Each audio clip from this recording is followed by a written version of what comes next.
right? So second, number two is to view all the existing users.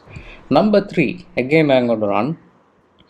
Number three is to update existing user, right? So we're going to update the user who is already a user with us, right? So not to create any new users, just to change the user whatever we have existing, right? So now if I press 3 and press enter, right, now it is asking, displaying all the records which is available, and it is asking me to select which user that I'm going to edit, right? So for example, if I want to edit the 10th user, right, so which is Arun, I'm going to type 10 and press enter.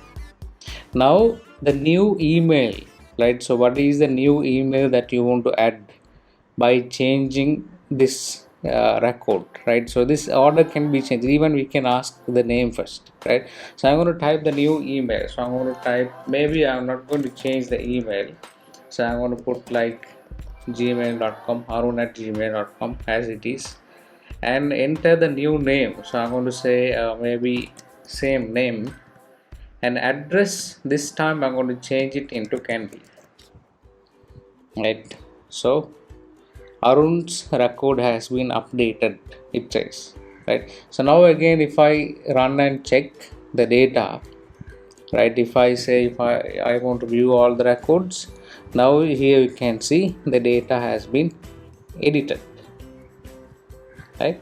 And finally the delete, right? So again, if I run the program and I'm selecting the fourth thing only I need, and now it is displaying all the record for me, and it is asking me to select the ID of the person that I want to delete, right? So for example, if I want to delete Steve, or maybe I have my name twice, so I'm going to delete sixth one, right? So I'm going to say 6 and press enter. ID 6 has been deleted, right? So now if I run the program and if I check all existing records, you will not find 6th record is being deleted, right? So this is what we going to learn today.